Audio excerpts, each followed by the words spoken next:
Boldwood presents Honeymoon for One, written by Portia MacIntosh and read by Karen Cass. The moral right of the author has been asserted. This performance is owned by Boldwood. Chapter 1. My Wedding Day. Your wedding day is the start of a lifelong journey. And like any other journey, it requires a lot of planning. First and most importantly, you need to know where you're going and how you're going to get there. Are you on a one-track path to growing old together, or are you planning on making stops at pets, babies, or house moves? On a real trip, you're going to want insurance, but on the lifelong journey of marriage, assurance is what you need. Are you doing this with the right person? Will they stand by you for better, for worse, for richer, for poorer, in sickness and in health? When your plans are all in place and it's time to set off on this wonderful, wild adventure, the only thing left to do is pack. But pack light. Unfortunately, on this non-stop flight to a happy ever after, ex-boyfriends will not fit in the overhead storage, no matter how much you dissected the relationship. All baggage must be destroyed before boarding. You absolutely cannot bring your baggage into a marriage. Before you tie the knot, customs will confiscate any and all contraband still on your person, not limited to but including flirtatious WhatsApp threads and other miscellaneous weaponry. I'm travelling light today. All I have with me is my something old, a necklace my grandma left me in her will, my something new, the sapphire studs in my ears, and my something borrowed, a handkerchief from my mum, which I'm going to keep in the pocket of my wedding dress, because you'd better believe I have my wedding dress made with sneaky pockets. My something blue is, apparently, my best friend Ali, who is currently lying on the chaise longue at the bottom of my bed in my hotel room. "Oh, Lila," she says dramatically, "are you sure you want to do this?" I smile at myself in the mirror. Most best friends are supportive, attentive maids of honour. Ali is showing me her love and support by constantly questioning whether or not this is the right thing to do. I wouldn't have her any other way, though. "I'm pretty sure," I tell her. "I made sure I was sure before I spent thousands of pounds on a wedding and a honeymoon." "Well, yeah, I figured," she replies, "but I don't know. I don't think I thought you'd go through with it." I laugh. "And yet here we are," I say, smiling at her. "Daniel is, he's fine," she says. "Fine," I repeat back to her, just what a bride wants to hear on her wedding day. "Yeah, he's fine. He's maybe just fine, though." My best friend hasn't waited until my wedding day to say this. She's been telling me for years that Daniel was just too boring to settle down with. I think this is a speak now or forever hold your peace type conversation, not that the latter sounds remotely like something Ali would do. "I know you think he's boring," I tell her, "but maybe boring guys are the ones you settle down with? Take that playboy banker you met last weekend. You wouldn't marry him, would you?" "Well, someone clearly did," she points out. "There was a wedding ring in his hotel bathroom." "Was?" I dare to ask. "Yeah, I flushed it down the lav," she says casually. "I really don't appreciate being lied to." Ali is a real force to be reckoned with. "I know you're only being semi-serious with the whole talking me out of getting married thing," I start. "But honestly, I've thought this through. I love him. We're happy together. OK, things might not be wild, but I know in my heart that it's time to put sexy playboy bankers behind me." "Well, that's what I do with them," Ali says with a wiggle of her eyebrows. I know that Ali just wants me to be happy, but I did consider all of this before agreeing to marry my fiancé, Daniel Tyler. And when I say I considered it before agreeing, I mean I literally asked him for a moment before I gave him my answer. The reason for this is because marriage is something I take seriously. My parents, both 65 years of age, have been married since they were 19. I might be 31, but I want to marry once and for life. I had a blast in my 20s, Daniel and I moved in together when I was 29, and now, comfortably accepting of the fact I am in my 30s, I finally feel ready to tie the knot.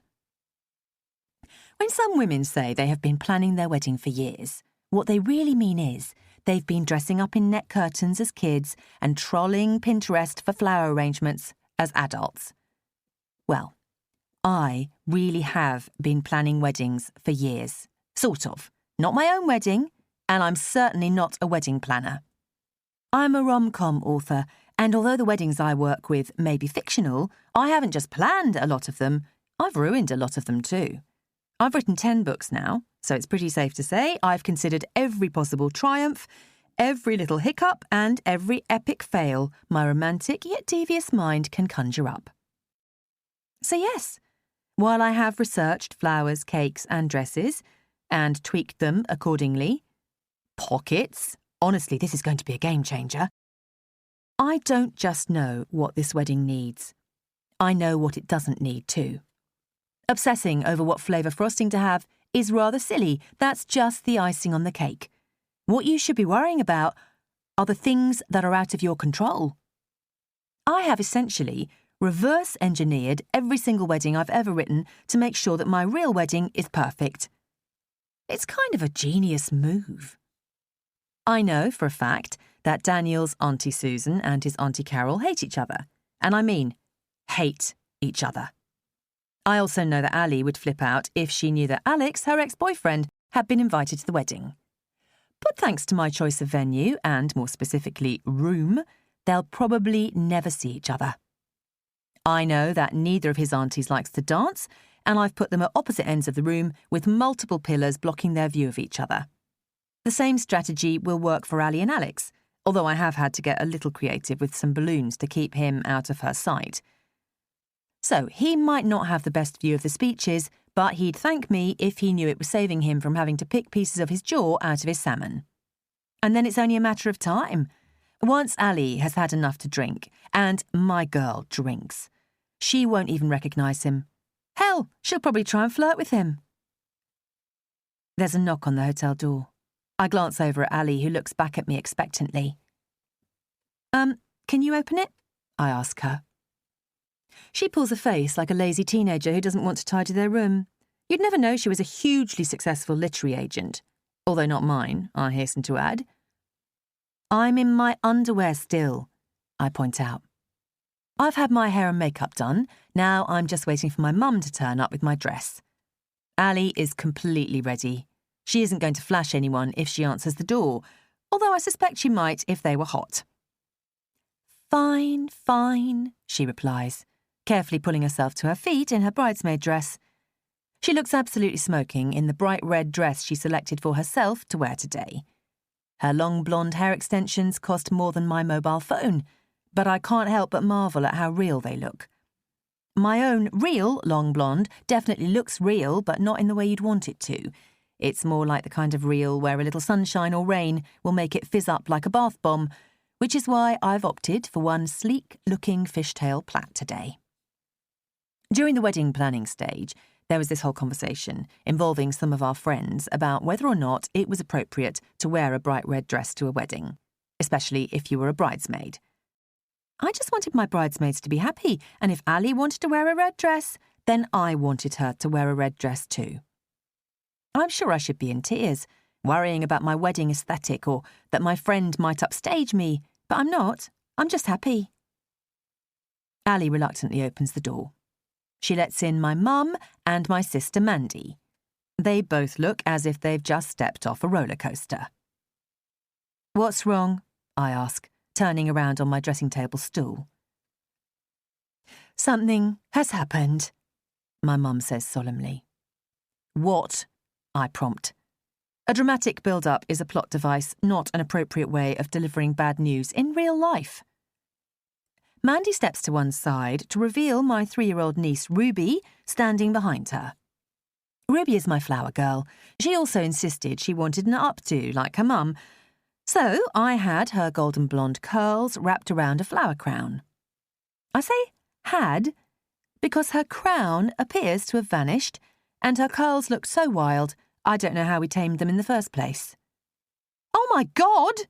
I shriek, before placing one hand on my chest and the other over my mouth.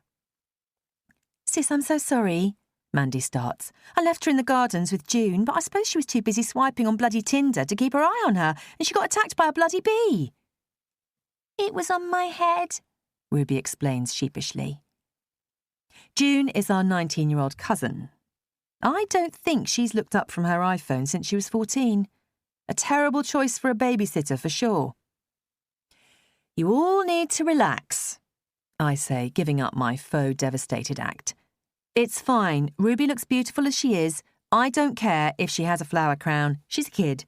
I'm surprised she kept it on this long." "Lila Rose, what have I told you about being sarcastic?"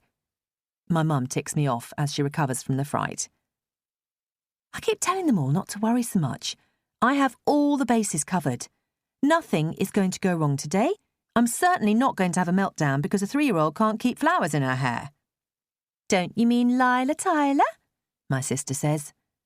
"Lila Tyler," Ali says mockingly. "Lila Tyler, Lila Tyler."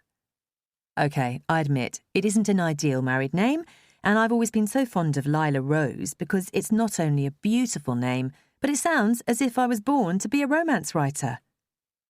But if Lila Tyler is what my new name is going to be, then that's what it's going to be. I may as well get used to it. "Well, crisis averted," I say. "Is it time to put my dress on yet?" I'm so excited to finally be able to wear my dress. Other than a few times trying it on, putting my hands in the pockets, dancing around in front of the mirror, I really don't feel as if I've been able to enjoy it yet. "Yes," my mum replies. "Sorry, it's in my room. I'll go fetch it." "And I'll break a brush in this one's hair," Mandy says, nodding towards Ruby. "I want my flowers," Ruby says. "You get them for the ceremony," her mum tells her. "No, my hair flowers. I want my hair flowers." "Then you shouldn't have taken them off and left them in the garden," Mandy replies. Ruby pouts. "Well, I can't have a moody flower girl, can I?" I say playfully. "I'll go get them for her." "You're getting ready," Mandy says. "Don't be crazy." "It's fine," I insist. "She wants them." And I want everything to be fine. So if Ruby wants her flowers, I'll go get them. And if it's easier if I do it myself, then I'll do it. There really, really isn't any need for things to go wrong today. "Thanks," my sister says. "She was by the fountain." I grab my black tracksuit from on top of my bed, hop into my trackies, zip up my hoodie, and head downstairs to retrieve Ruby's crown from the large angry bee that allegedly coerced her out of it. I chose the Victoria Hotel for my wedding. A stunning, unsurprisingly, Victorian building tucked away in its own private woodland because it was close to London but easily accessible from the north of the country, with lots of rooms so Daniel's family and friends could travel down from Yorkshire and stay the night. Seriously, I am leaving no room for complaints from either side of the family. I walk down the spiral staircase, stroking the silky smooth wooden banister. Not because I need to, but because I want to drink up every last drop of today. I want to remember every sight, every smell, every touch. I've hired 2 photographers, both with different areas of expertise, to ensure that every shot is accounted for, that I have a memento of every moment. I'm only doing this once, so I'm going to make it count. It's July, so the delphiniums in the garden are blooming in various shades of pinks and purples. I considered including them in my bridal bouquet, but I remembered reading that they were toxic to humans, and while I had no intention of eating them, something about carrying something so poisonous down the aisle on the happiest day of my life just put me off. Sure enough, by the large stone fountain, I spot Ruby's flower crown lying on the floor. I pick it up and examine it, and thankfully it's absolutely fine. I say thankfully, not because I care, but because Ruby does. I've done everything I can to make sure today is as close to perfect as possible, so I'm pretty confident nothing important can go wrong. Any small thing that goes wrong, I'm not going to worry about. I'm not going to let it ruin my day. It's such a lovely day today. Warm, but with a slight breeze. Of course, that's why I picked today, but you can never be sure with weather forecasts, can you? I take a moment to admire the gardens. They always smell so much better in the summer, don't they? And the colours are amazing. The flowers, the fountain. I love the noise of the fountain, the gentle rushing of water. I'm about to take a quick photo with my phone when my ears pick up on another noise, a raised voice coming from inside the hedge maze. I'm right by the entrance, so I edge closer towards it. As I walk closer, the voice sounds more familiar. It's Daniel, my fiancé. Chapter 2. It's impossible to write fiction without bringing a little bit of real life into it. Writing about what you know is always going to benefit your work, and as soon as you realise this, you stop writing about the things you've experienced and start looking for experiences to write about. It's pretty much the same with dialogue. As soon as you notice there are some great things to be overheard while sitting on the train or using a public toilet, you realise that you can gather some brilliant material just by observing human nature, listening to conversations, watching people with all the concentration you'd lend to a gripping David Attenborough documentary. I often lose my nose in other people's conversations, but today, I don't feel so bad about it. It's my fiancé's voice I can hear. Doesn't that make it my business? Perhaps it's an invasion of privacy to listen in on someone you know, but he's supposed to be getting ready and... I can't believe you're doing this. A female voice snaps me from my thoughts, and my ethical hesitations are carried off by the breeze. I have to, Daniel replies emphatically. How can I not? An ice-cold sensation pumps through my veins. I'm so close to the neatly trimmed hedge, I can feel the short, sharp branches scratching at my body through my hoodie. I can hear their voices perfectly now, but I need to see. I peer around the corner just enough to catch a glimpse. Only a few metres inside the maze, Daniel is pacing back and forth. He looks so good in his wedding suit, but his face tells a different story. All the colour is drained from his face, and he's frantically scratching at his hipster beard, just as he always does when he's anxious. Standing in front of him is our friend Eva. She's wearing a floor-length pleated maxi dress in a fiercely saucy shade of red. I imagine this is because I made such a big deal of saying red was an acceptable colour to wear to a wedding, she'll be trying to prove a point. It's split from the neck to the navel, and I don't think I've ever seen her dress quite so sexily. I don't imagine her dress is supposed to be floor-length, but around 5'2", everything must be too long for her. Daniel has always been disappointed he never quite made 6 foot. Still, he towers over her. As he paces back and forth in front of her, she just stands there, hugging herself. I'd say Eva was more my friend than Daniel's. She's more of a frenemy, if I'm being honest. She used to go out with Daniel's friend Paul. After they broke up, when Paul moved to Canada, she somehow stayed in our friendship circle. Neither of us are that close to her, though. Definitely not fraught-looking conversation hidden in a maze less than an hour before a wedding close. What did you think was going to happen? He asks her. I thought, well, I don't know what I thought, she replies. But I didn't think this would happen. I'm about to get married, he reminds her. I'm sure she knows, or she wouldn't be here in that trampy dress. I catch myself. There's nothing wrong with her dress. I'm just getting defensive because I can't get my head around why she is here with him now. Don't marry her, she says. My eyes narrow angrily as my mood darts from one end of the spectrum to the other, from Buddhist to barbarian. I want to grab her by her fiery red hair and drag her into the fountain. Who the hell does she think she is, telling my fiancé not to marry me? But as much as I want to confront her, I can't, because I want to hear everything she has to say first. I said I would leave her for you months ago, but you told me not to. He snaps back. What? Because I wasn't going to tell you to leave her. It wasn't my call. You should have just left her. She replies. Eva, this wedding has been booked for months. I can't just cancel it. We'll still have to pay for everything. Why are you telling me this now? Because I love you, and I can't let you marry her. She replies, folding her arms. I won't let you marry her.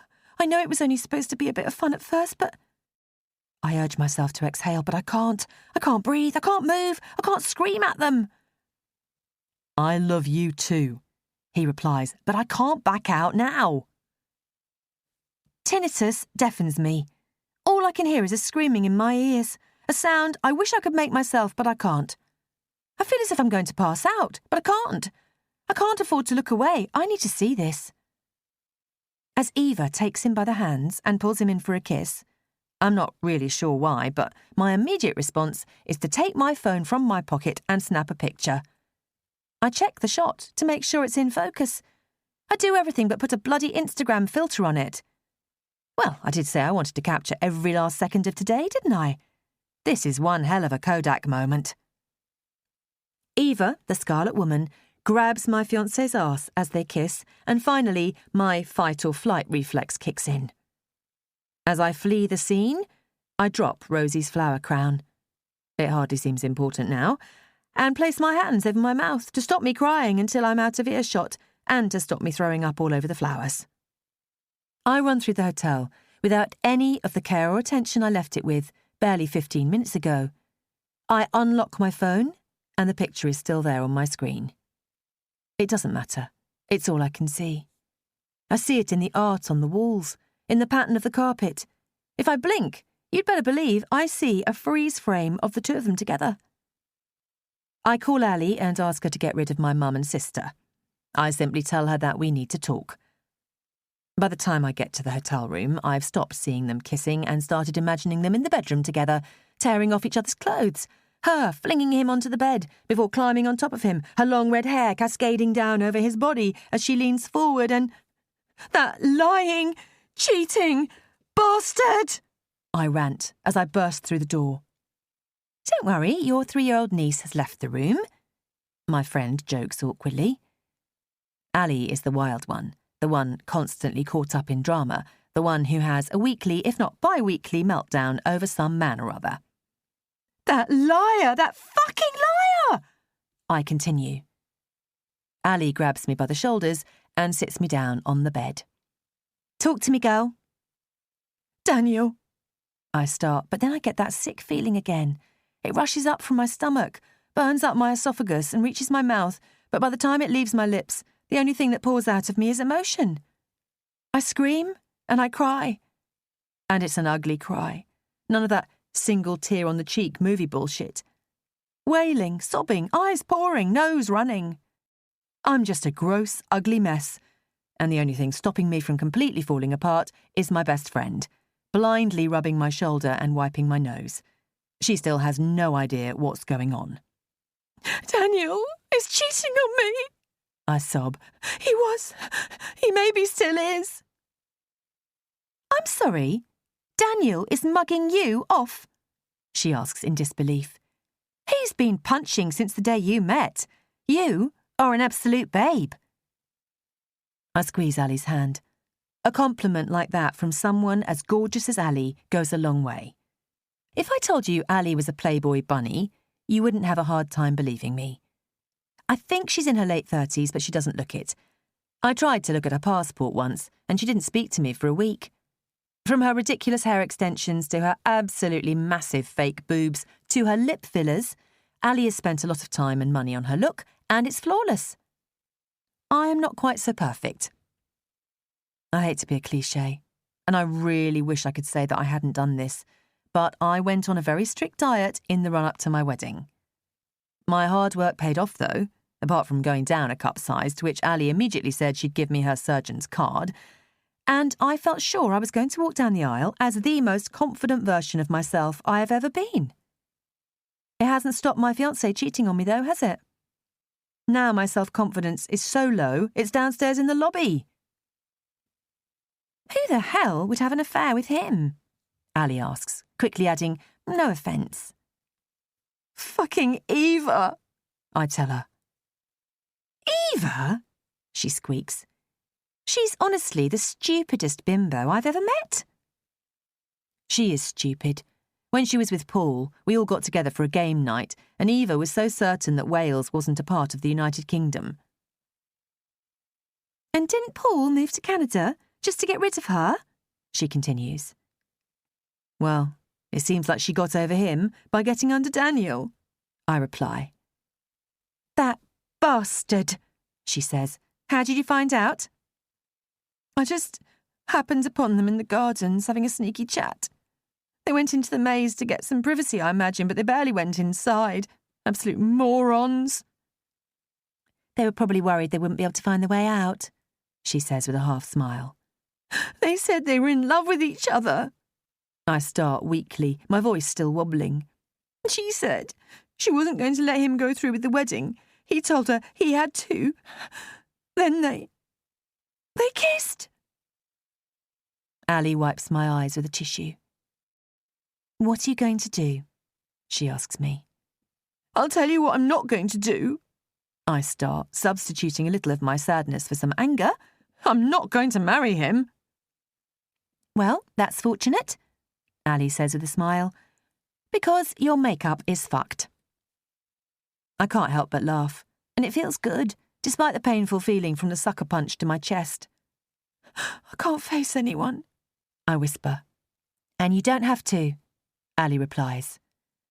Can you take care of it? Can you tell people the wedding is off? I don't even know where to begin. This isn't my first rodeo, she says. I've called off a few weddings in my time. She really has. Thank you, I say. I just want to get out of here, but I don't know where to go. I can't go home, back to the house.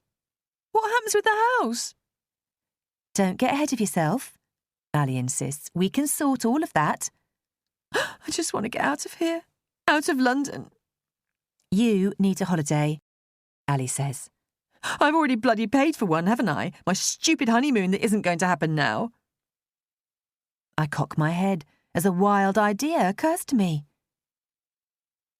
I could still go on honeymoon, I say.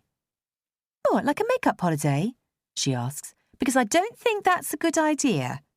No, I could go on my own. I say, I could go, chill out, try and work out what I'm supposed to do now. I've put off writing my book because I've been so caught up planning this wedding. I could treat it like a sort of writer's retreat. It was never my intention to write on my honeymoon. I have been neglecting my work in favour of planning and almost executing my wedding, but safe in the knowledge that I have a few weeks after we get home to finish my book before my deadline. It would be a pretty full-on few weeks, though, so I may as well use this bonus free time to write without the clock ticking in my ear. Ali smiles widely. So you're just going to go to Italy on your own? Why not? I reply. I planned this whole wedding, including the honeymoon. The tickets are at home. The hotel is booked in my name because I booked it, because, now that I think about it, he hasn't wanted any say in any aspect of the wedding planning. I thought he was just being a typical bloke, not really caring about silly wedding stuff. Bastard, she says. Yep, I reply. My wedding dress, hanging on the wardrobe next to us, catches my eye. My absolutely jaw-dropping Vera Wang wedding dress. I didn't want anything too big and puffy, but I did want something special. My white dress is strapless and fitted right down to the thigh. The bottom third is handcrafted with over 70 yards of bias-cut organza tiers, ruffled into a rosette shape at the front and the back. It is just the right amount of puffy, and I'm absolutely devastated I'm not going to get to wear it. I'll put it somewhere safe for you, Ali says. No, you won't. You'll take it home and take photos in it, I joke. Maybe I'll do both, she replies. Are you really going to go to Italy on your own? I think I am, I reply. Am I? Can you cancel things here, but maybe make sure I have enough time to get home, get my bags and go? I can't think of a job I'd be more perfect for, she says as she hugs me tightly. Maybe Tom Hardy's wife. You'd be great at that, I tell her, and you're an amazing friend. And you are going on your honeymoon on your own, she squeaks, unable to believe the words coming out of her mouth. I am, I reply, unable to believe the words coming out of mine. I am, though. I am going on my honeymoon, completely on my own. Chapter 3. The first thing I do is tear down the Welcome Home Mr. and Mrs. banner that is hanging above our front door. At best, it's bloody embarrassing. At worst, it's serving as a sort of weird celebration of my heartbreak, which I just don't need right now. I cast my mind back to when we bought this house, 2 years ago. We'd been together for a couple of years, so I knew we were happy together. But this was my first big, real, adult thing, and I was terrified. I wouldn't say my 20s were the finest example of maturity. I met Ali through mutual friends when I was 21. I believe she was 28 at the time, but she says she's 28 now, and as her best friend, I will always swear it's true. I had a few friends, but I didn't have a best friend. I know that sounds kind of immature, but I don't mean it like that. I mean, I had plenty of people who I could call friends, people I could hang out with and have fun, but I didn't have that one special person I could rely on who I could tell anything to. No one I could count on in times of crisis, like needing a shoulder to cry on when you catch your lying, cheating bastard fiancé kissing one of your least favourite friends inside a maze on your wedding day. You know, pretty standard stuff. Before I met Daniel, we used to spend almost all of our time together. We rented a flat together, we'd shop together, lunch together, we'd enjoy wild nights out and girly nights in. Of course, all that had to change when I met Daniel. It's just all part of growing up, right? Making more time for my boyfriend meant less time for my friend, but no less than your average taken person would have for their friends. And while Ali didn't mind that I had a boyfriend, she did mind that it was Daniel. I figured they just weren't really each other's cup of tea. Ali is a wild child party girl with a penchant for short skirts and shorter relationships. Daniel works in recruitment and spends his spare time playing golf or watching football. Perhaps I should have trusted my friend's judgment when she said he wasn't right for me. That just because he was safe and didn't mess me around, he wasn't a smart choice for marriage. But life isn't a rom-com. I didn't expect to have everything in common with him, or for him to come home from work with massive bouquets of flowers, or to whisk me away on romantic weekends. That's not reality, is it? I just loved him, and that was all that mattered to me. It doesn't sound as if dear Daniel was as content as I was. He had to go out and find more. I stuff the banner into the wheelie bin and push it to the end of the drive. As I get there, I curse myself. Why did I do that? I mean, I know why I did that, and it was definitely on autopilot, but I did it because in the back of my mind I know that I'm going away and that the rubbish collection is this afternoon and that Daniel will forget to put it out because he clearly forgot this morning. I shake my head as I walk back towards the house. A house that was supposed to be my dream house. We bought our cute little semi in the suburbs with big ideas. We were going to extend it, which would usually come up when we talked about having babies, when we'd talk about what names we liked and laughed about what kind of parents we'd be. Daniel said he'd turn one of the rooms into a massive office for me, where I could hang my book covers on the walls and glide around on my ergonomic desk chair to reach the different ends of my massive desk. We haven't got round to it yet, because after we bought the place, spoiler, buying houses is expensive, and started doing up the rooms that we already had, like the kitchen and the bathroom that were both in desperate need of work, my office wound up quite low down the to-do list. I paused for thought. We hadn't got around to doing my office yet, not haven't. I forgot to change the tense because in all the crap buzzing around in my head, I temporarily forgot that, as well as no longer having a fiancé, my home situation is going to drastically change too. One of us needs to leave. And I don't want to give up my home that I've been working so hard on, but then again, I don't know if I can handle the financial burden of a house still in need of renovations, a mortgage, all the bills. Not on an author's salary, which cannot be predicted from one month to the next. Inside the door, our suitcases are waiting for us. I look at Daniel's suitcase with all the disgust I'd give to the man himself. I begrudge every second I spent booking this honeymoon for him, every trip to the shops to buy him the things he needed. I'm so pissed off that I packed his case for him, not just because I'm realising that I did everything for this wedding, but because of the implication. I thought he was just lazy or out of his depth. Instead, it seems as if he just really, really didn't care. That he was too caught up in Eva to even think about what the rest of our lives together was going to look like. I turn my nose up and snub his stupid suitcase, heading into the dining room where my tiny work desk is squashed in, and retrieve my laptop and charger.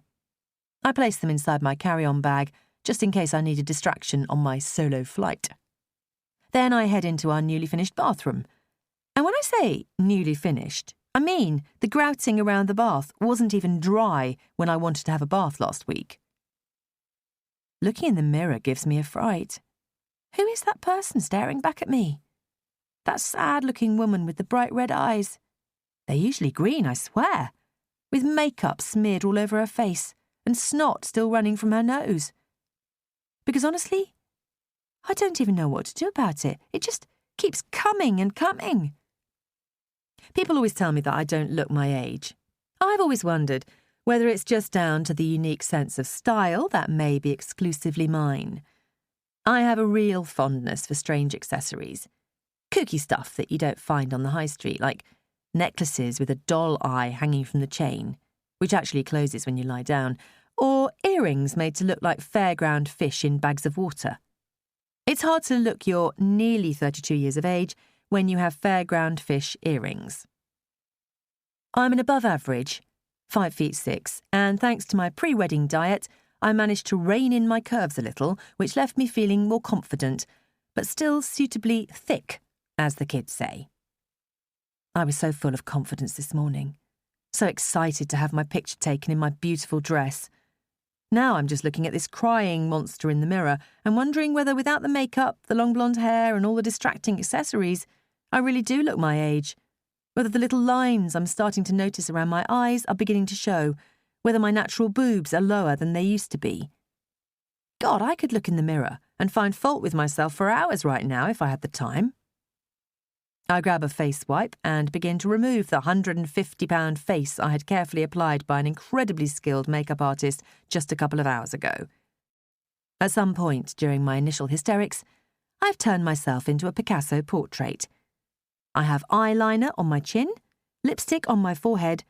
The oh-so-subtle shimmer that was applied to my eyelids has somehow bred, covering every inch of my face, making me look like a sad red disco ball.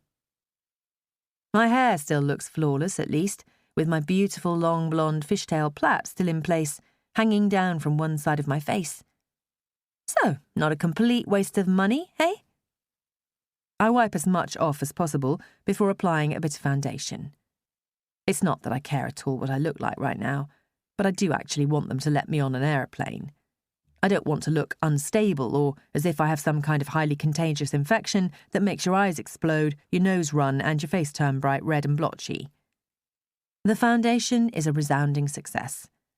Now I look one even colour and depressed.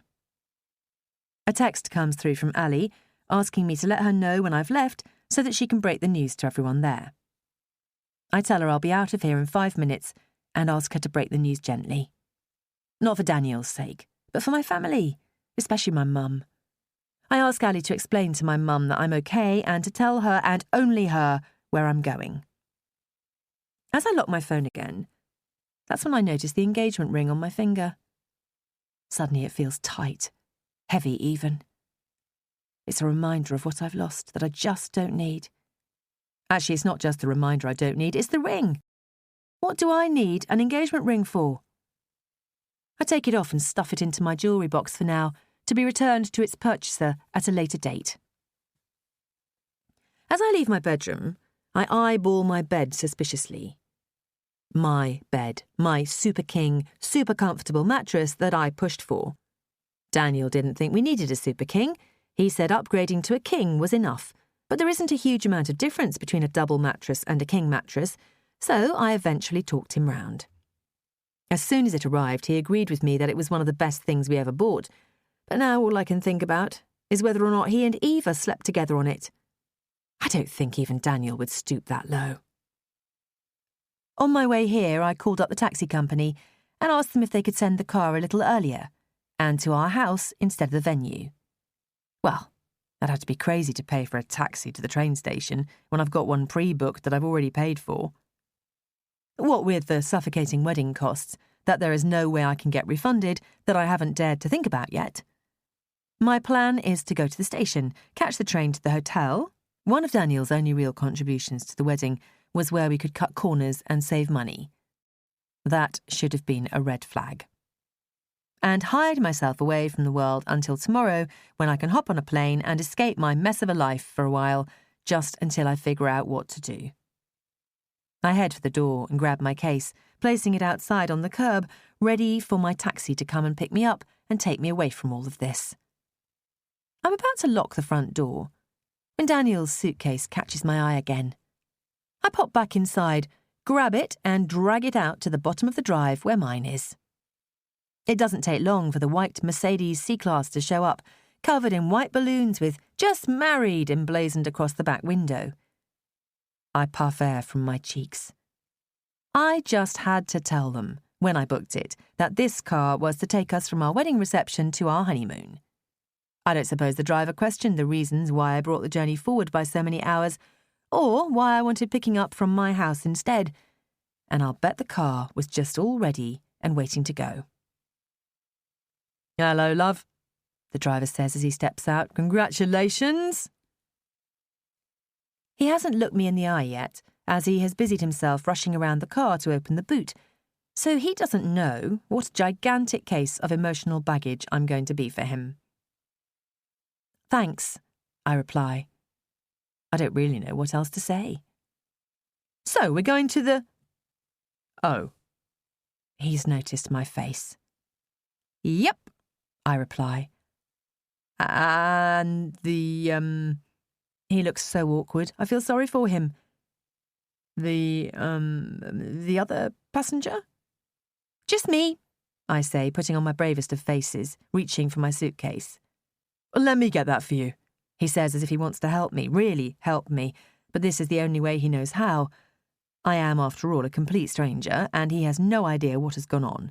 He's assuming it's bad, though, and he'd be absolutely right. I'm really hoping that the hotel is the last place Daniel will think to look for me, if he even tries to look for me, so I'm probably safe there. I can hide away in my room or prop up the bar or eat something real with calories and fats for the first time in months. The taxi driver comes back for Daniel's suitcase. "Oh, no, not that one," I say. "You leaving that one there?" he asks, confused. "Yeah," I reply. "What, with the bins?" "Yep," I reply. "That one is trash. It's got to go." Chapter 4. A latte, an M&S sandwich, a bag of crisps, a bottle of water, 2 McDonald's cheeseburgers, the single ones, I hasten to add, fries, a share bag of Maltesers, and, I don't know, maybe 5 Pornstar Martinis. That's everything I've had to eat and drink since I ran away from my wedding. If I'd had it beforehand, there's no way I would have been able to run away at all. In defence of the amount of alcohol I have consumed, it is important to note that I have consumed it over the course of many hours, and I have eaten a lot of food with it. In defence of the amount of food I have eaten, I needed a lot to soak up all the alcohol. In defence of all of the above, I am miserable. I've been on a diet for months, my life is falling apart, and I have nothing better to do. Isn't it amazing how a thing or place can hold so many memories? The boutique hotel, 22 Hampton, is where Daniel and I had our first night away. It's in London, so not exactly a million miles from home, but at the time we were both living with roommates and wanted our first time to be something special. I'm not really sure how it came about, but we decided to wait for a little while before getting intimate. Well, neither of us were just looking for something casual, so we were happy to get to know each other first. Or maybe it was just because we had roommates and we didn't get much privacy. I do have a tendency to remember things in a, not necessarily accurate, positive light. So, we went out for dinner, drinks, and then Daniel brought me back here so that we could finally spend the night together. I remember the first time I came here, falling in love with the mismatched furniture and the exposed oak beams. Industrial girders and gears still hang from the ceiling in some of the rooms. Apparently this place used to be a mill of some kind. I remember reading about it in absolute amazement the first time we came here. I would drink it all up every time we stayed here in the early days. By the time we were a little deeper into our relationship, the only thing we'd drink up would be the complimentary bottle of white wine before we ripped each other's clothes off, and by the time that urge died down, we were already living together. Amazing, really, that once we moved in together and could have sex as much as we wanted, we didn't exactly jump at the chance whenever we could. I suppose I just figured that, when you're in a loving relationship, these things die down. Turns out Daniel's fire wasn't put out, it was just being ignited by someone else. For God knows how long. I do feel safe here, because only Ali knows where I am. Luckily, I booked this place as a wedding present for Daniel. I had this stupid idea that the first place we had sex as a boyfriend and girlfriend should be the first place we had sex as husband and wife. The only person here for me to have sex with tonight is myself. I think I'll pretend I have a headache. I'm sure I will in the morning. I don't even feel all that drunk. I suppose because it's been a dragged-out, half-hearted drinking binge. All I feel is bloated, and as if I want to brush my teeth. It's a shame that I ate and drank so much on my way here because someone went all out in the room, making it perfect for a wedding night. Champagne chilling in the fridge, chocolates on the sideboard, rose petals scattered everywhere, essential oils and fluffy robes. I could have saved myself some money in the railway station and just eaten and drunk too much in here on my own. I suppose I could have another drink, or... I'm pulled from my poor judgment-making by my phone ringing. I've blocked Daniel across all platforms, Eva too, so that I don't have to listen to any poor excuses. There's nothing either of them can say to me that will make me feel any better right now. Still, I eyeball my phone suspiciously for a moment before glancing at the screen and realising that it's my mum. "Hello," I say, casual as ever. "Lila, are you okay?" my mum asks. "Oh, I reply, putting my brave voice on. "How are you?" "Oh, darling," she replies. "I've got Mandy here too. Can I put you on speaker?" "Sure," I reply. "Hi, Mand." "Lila, are you all right?" she asks. I think I'm still in shock. I can't believe it. Sorry for disappearing. Ali said she'd take care of things. I just wanted to get away." "We completely understand," my mum replies. "Don't worry about anything. Ali was great. We've got all your things here and there were lots of presents. They're here with me." Oh God, I'd forgotten about all the presents. "Can you guys return them for me? I don't want people to think I'm keeping them." "Of course we can," my mum replies. "Don't worry about anything like that. We're worried about you. Ali says you're going on honeymoon on your own." "I am," I reply. "But honestly, Mum, I think it will do me good. It's the best place for me. I can relax and work and try and figure out what to do next." "There's plenty of time to think about what happens next," Mandy tells me. "You just focus on having a nice time, I suppose." "Has Daniel spoken to either of you?" I can't help but ask. "No, he scarpered pretty sharpish after everyone found out," my mum says. "Your dad was furious. I've never seen him so mad. I think Daniel was scared." "Spineless," Mandy chimes in. "That's what he is. Absolutely spineless." "That's one word for him," I reply. "Have you heard from him?" my mum asks. "Nope," I reply. Although I did block him, so he couldn't if he wanted to. I suppose I'll unblock him at some point when my head stops spinning, hear what he has to say for himself. I say that because it sounds right, but I never want to hear his voice again. The thought of Daniel calling me makes me feel physically sick, because I absolutely don't want to talk to him. The thought of him not trying to call, though, somehow that seems even worse. I can't stop questioning how much he could have cared for me. If he was able to cheat on me for God knows how long, I'm scared to think about that too. So it does seem like a possibility that he might not have tried to call at all. The only comfort I have right now is the control I have over the situation. The fact that I left him is all I have. Are you sure you want to go on your honeymoon alone? Mandy asks. I just thought it would be better than being at home facing the music, I say. Getting to enjoy my honeymoon is the least I deserve, right? Of course, my mum replies. Just keep in touch. Let us know you're okay. I will, I reply. I'm so sorry about all of this. I feel emotion creeping into my words, causing my voice to crack. You have nothing to apologise for, my mum insists firmly. Now, go and have some fun, okay? We love you so much. Love you, sis, Mandy calls out. Love you both too, I reply. Thank you. Wow.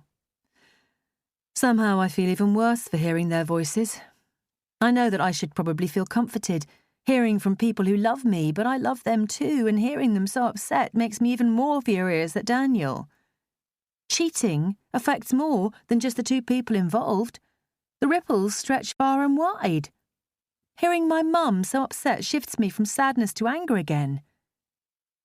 Daniel is lucky I've got him blocked, just in case he did try to call right now. I grab my phone from my bag and look up where I'm headed on my solo honeymoon for the millionth time. At first, I would be looking it up constantly, umming and ahhing about whether or not it was the right place to book. Then, after I booked it, I would gaze at the website longingly at least once a day, marvelling at the stunning pictures, counting down the seconds until it was time to go. Now, I'm just looking to see how dumb an idea going alone might actually be. Just off the coast of Naples is a private island called San Valentino, or Valentine Island, as the English website and brochure call it. The Italian name is much better, isn't it? Such a beautiful, sexy-sounding name.